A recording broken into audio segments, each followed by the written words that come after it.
Hey everyone, what is up? It's Glenn. Welcome back to my channel. Sorry I look like absolute shit right now, but you know, I had to work today because I've got one of these things that's called a job. Yeah, I think that is a bit of a, you know, newfangled notion for some YouTubers, you know.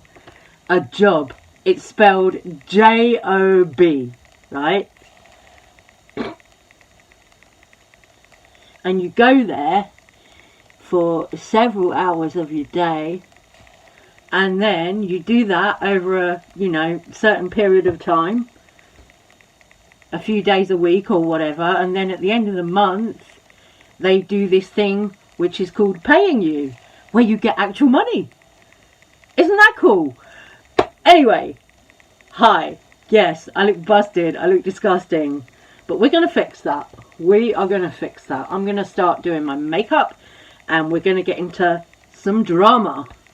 Because, oh boy, Trisha Paytas is at it again.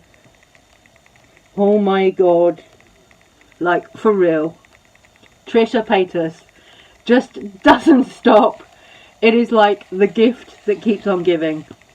You know, really. I haven't actually spoken about Trisha for a little while on this channel, actually, because I just kind of decided to ignore Trisha while she's doing all of this like spirituality bullshit. You know, I've just kind of been tuned out, ignoring it.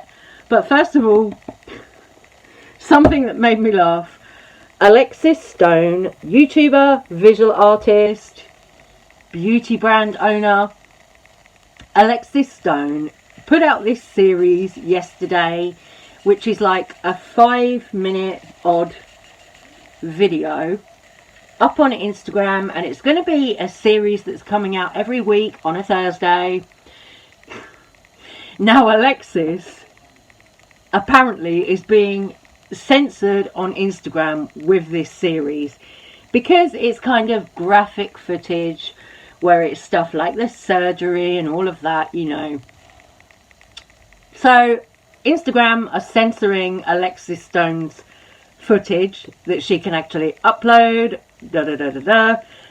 and also Alexis has now uploaded that episode 1 to OnlyFans and YouTube. But to watch it on YouTube, you actually have to be over 18. So you have to actually go in and verify your age to watch that. Which, you know, is that censorship gone a little bit mad? I don't know. I think so. Like, one of my fucking Halloween TikToks got taken down for dangerous acts. I had a fucking butter knife with fake blood on it, but it's dangerous acts. I was like, really? Yeah, so censorship online is bullshit, and it's real. But hey, Alexis uploaded it to YouTube, and in the YouTube comments, somebody's calling Alexis out for something that she said in the series. In the first episode yesterday, Alexis was talking about being invited to compete on Drag Race UK. And Alexis threw a little bit of shade and said, oh, I decided not to actually compete in Drag Race because Balenciaga offered me 6 figures for a project. Somebody in the comments is clocking Alexis for that and saying, wait a minute, what did they offer you 6 figures for doing the Mrs. Doubtfire project where you were dressed in archive Balenciaga and all that stuff? Was it that? Because Alexis didn't say exactly what it was that Balenciaga allegedly paid her 6 figures for. And it was all this kind of footage of Alexis going and buying this alligator from a film. And honestly, I think that stuff is funny. To me, that stuff is just kind of funny. You know, like, oh yeah, I've got the money to afford this ridiculous thing. I really like it. I'm going to go and buy it and then make it into a coffee table in my new place. You know, why not? Why not? If you can afford it, fuck it, do it. You know, it's art, right? I know not everyone would see it like that, but I love all that kind of stuff. I've uploaded episode 1 of The Good, the Bad, the Botched. It's graphic content, so obviously it's been censored. I'm uploading it onto OnlyFans, and it's also available on YouTube if you are over the age of 18. Echo, come here, come in, come here, say hello. So if you want to watch it, it is graphic. We talk about a lot of things. It's unfiltered. I always knew that it was going to be a risk uploading it onto a platform such as Instagram, just because of the censoring of everything. So if you want to watch it, check it out. Episode 2 will be uploaded on Thursday, and then every Thursday following that.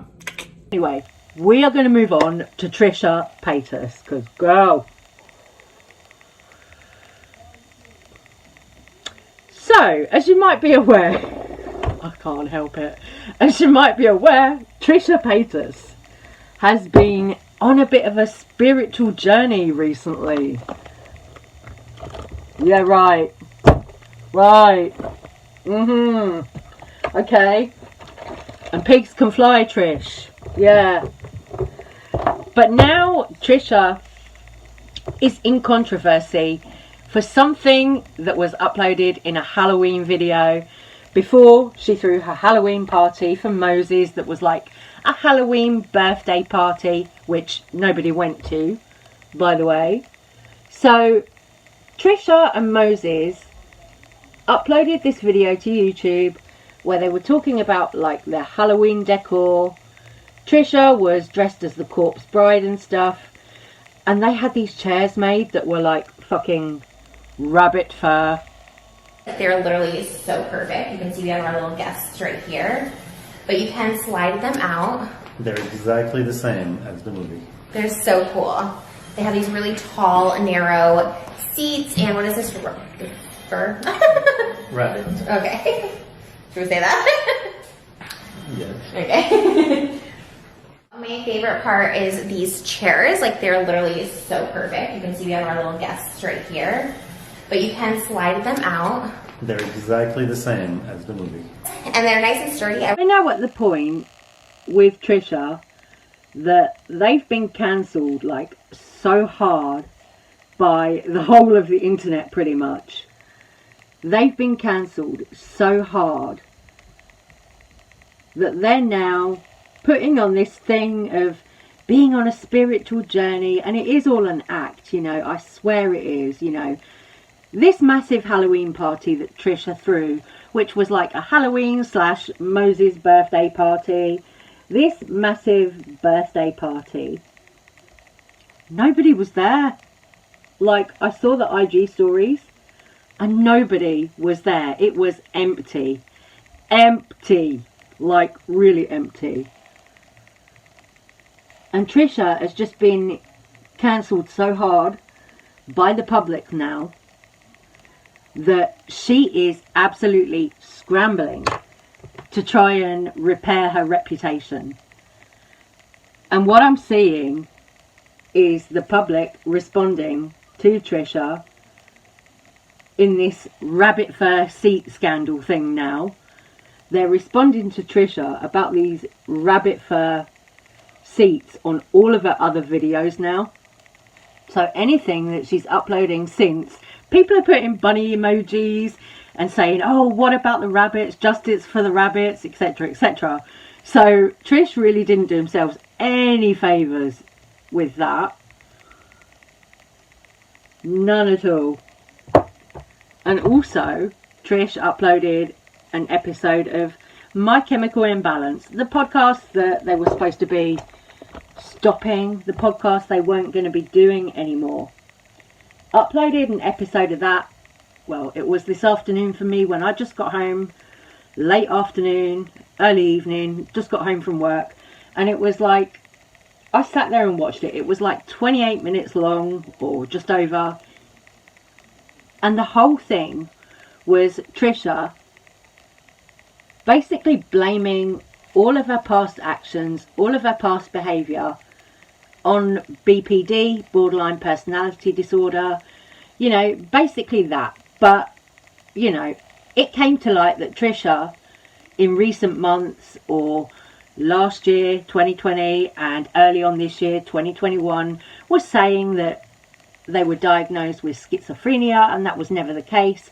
So when it comes to Trisha Paytas talking about mental health, you can't believe a thing that they're saying. You really cannot. You can't believe shit, because we don't know what's a lie and what's not.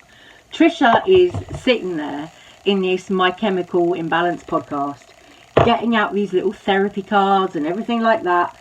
And I'm like, you know, for me, it's not working. You know, for me, this isn't going to repair Trisha Paytas' reputation. And also, a lot of other people in the comments underneath this YouTube video are saying the same thing, that doing 5 or 6 weeks of talking about being on a spiritual journey and all of that isn't going to repair years and years of awful behaviour and all of the things that Trisha has done to other communities, the DID community, the trans community, you know, everyone that they've offended. Because the thing that's been most affected by my mental illness isn't really myself. It's actually my dating life and my partners, because I am a codependent, because I do put everything into a relationship. It falls on them. I put all my happiness, I put all my mental stability onto them. And obviously that's something that's the biggest red flag. If you're a mentally ill person, don't do that. But it happened. And so the minute that person left me, inevitably, because I kept saying everyone leaves me, I say everyone leaves me, everyone's cheating on me. I was, again, that's more manifestation, but I was kind of already putting that out there. I was already setting up the relationship to be failed and to be left. And I was working on my own abandonment issues, but it did take a guy to show me, to say I'm not going anywhere, for me to actually get help, because I was like, okay, this can't happen, because our fights got progressively worse and worse and worse till we did have we had a physical altercation where I was physical with him, which I've never had before. And that was rock bottom. And he ended up leaving me and not talking to me for a period of time. Like I'm a domestic abuse, like I'm a person that hits my partner, and like that was out in the open. And we even said, Moses, like, stop, cut it. We're like, don't put that in the thing. What does he do? He puts it in the fucking thing. Wait, it was hold never on. it was never fucking public. Well, maybe you shouldn't hit him. And I was so desperate to get him back when I realized, like, him leaving had nothing to do with really him and everything to do with myself. Like, I push people away. I do this. I need to work on myself. And I was in therapy and I thought that's enough. But no, I had to do group therapy. And ultimately, like, within the past year, while our relationship has been solid, because I know he's not going anywhere, I'm no longer like, let me see your phone, let me control this. It was more, again, having the control onto myself, not worrying about what other people do, what they're going to do. But I have to control myself. And ultimately with that is meditation. So this is from the CBD tech. Let me show you. This is cognitive behavioral therapy. Yes, up here. CBT. It is how to reduce stress in your life with practical, action-oriented, calm and redirect your thoughts, overcome self-limiting beliefs, choose actions that build the life you want, be more connected, and engage in the present moment. So they have a think, which is cognitive strategies for training your thoughts to serve you well. Act, which is behavioral techniques for choosing actions that build the life you want to be. And be, which is mindfulness practice for experiencing greater presence and connection in each moment. And I will get to these in a sec. Well, we'll just talk about it now, because I feel, there's okay, let's talk about other dating things. I have 3 of my B ones right here, which kind of goes into meditation, which is very spiritual, which goes into also DBT, which kind of goes into all of that. But breathing exercises will be your best friend. So it took all that time on Frenemies and all that time before that with Trish's awful behaviour for her to realise, oh, hang on a minute, I'm the problem. It took all that time. Really, Trish? Like, girl. This is something that I'm not really going to forgive Trish for, because Trish has had the money and the access to resources, to therapy, to help for too long to be just going on, ignoring it and acting as though they aren't the problem. They've had all the money, they've had all the access to the help where they live in America. They have had the access to it. So to just pin it on, the fact that it's my borderline and that's why I've behaved like this, and I learnt to behave this badly in childhood. Well, yeah, you know, I'm sure a lot of other people learn to behave badly in childhood, but then when you grow into an adult, you fix that, you know. And it's just that Trisha has done all of this publicly in front of cameras, you know. So I kind of a little bit felt like Trisha was trying to have a bit of an honest conversation, but then towards the end of the video I was just like, no, you know, this isn't washing for me. This is Trish trying to do damage limitations. You know, that is exactly what it looked like to me. I was just like, no, Trish is trying to save their ass with this one. So I'm going to stop this little video right here. I'm going to say take care, stay safe, stay well. I am going to go finish my look because it's actually 2 years since the Conspiracy Collection, the Jeffree Star, Shane Dawson Conspiracy Collection came out. They've both been on social media kind of celebrating and reminiscing because the 2-year anniversary is here of this iconic collection. So I'm going to be doing a look with that today. And I will see you guys on the next one. I'm sorry this is just really boring makeup application, but you know, I've been at work today, so I haven't had all day to sit and play in makeup. So, love you guys. Thank you so much for watching. Please do let me know all your thoughts, comments, opinions on everything in this video. And I'll see you on the next one. Bye guys.